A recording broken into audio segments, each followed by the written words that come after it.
Today we're talking about Philadelphia crime. All right, so we're 8 months into 2022 and homicides are up 3%. There's 338 total this year. Now compared to last year in 2021, we had 562 homicides. Now that's fatal deaths, intentional. So monthly averages, as we come across here, generally speaking this year, homicides have been about 55 per month. Yep, that's near 2 a day. Rapes are at 46. It's pretty scary. Robbery, so robberies by gun is over 239. Robberies in other fashion, 237. We got aggravated assault and other kinds of assaults, more than 600 total. So total violent crimes come in at over 1,200, near 1,300 instances of violent crimes. All right, let's talk a little bit about property crime, okay? Monthly average burglary in your home is 337. That's more than 1 per day. Obviously, it's about 10 per day. Burglary, say in a commercial type environment, is 186. Theft of a motor vehicle, 192. Theft from a person is 45. So theft from stealing your car is more than 1,300 instances. Thefts in general is more than 1,300 as well. Now, retail theft at over 1,200, and conglomerate of actually taking the car by force is over 912. So what are we going to do about it, right? There's violence going on and it doesn't seem to stop, and it's prevalent throughout our city. What about crime prevention? Okay, crime and violence prevention. So there are multiple offices within Center City, within our city as well, or through City Hall, I should say, not necessarily Center City, but through City Hall, the Office of Violence Prevention. Now, they're implementing strategies and initiatives to prevent, reduce, and end violence in Philadelphia. They've got a Philadelphia roadmap to safer communities. There's a 5-year gun violence reduction plan. We're going to put the links below the video here as well. So they're investigating what works. They're using the data, and they're assessing that data to decide where they can put these funds and investing in violence prevention. So they need to pull information to decide what to do with that information, right? So it's strengthening communities. They're mobilizing support systems. They actually have other positive alternatives in the community to help boost resilience among residences impacted by violence.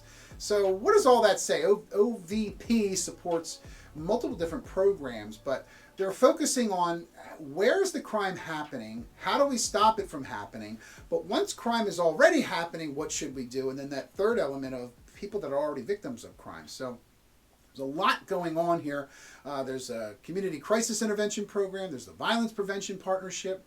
They've also got targeted community investment grant program. There's also group violence prevention as well.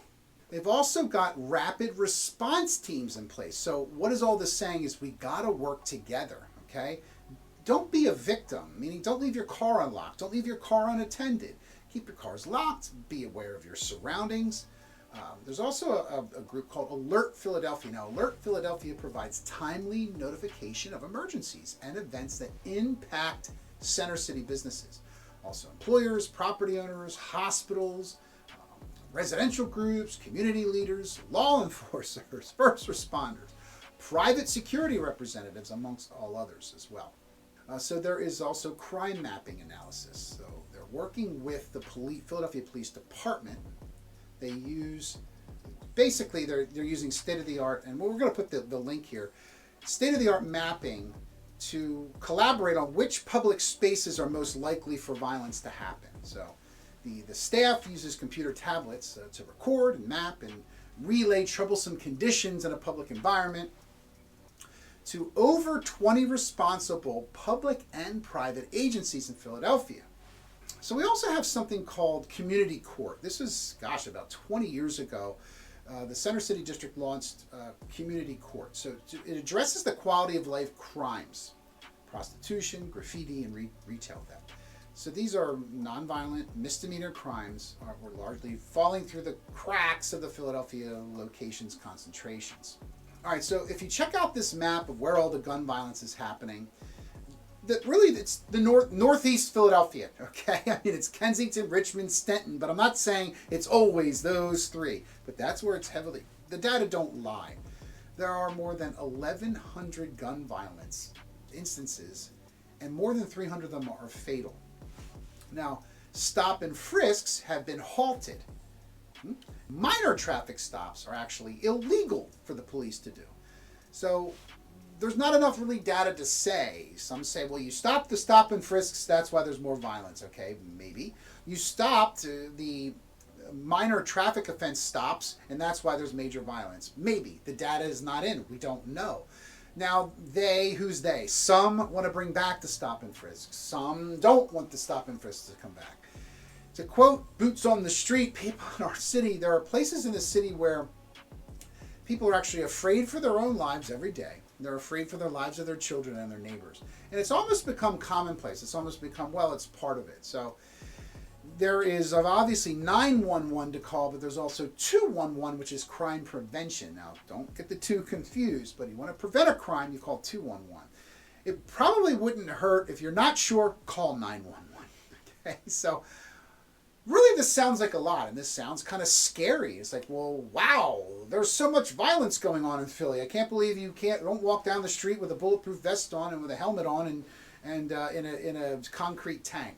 Look, there are more than almost 700,000 houses in Philadelphia in the county.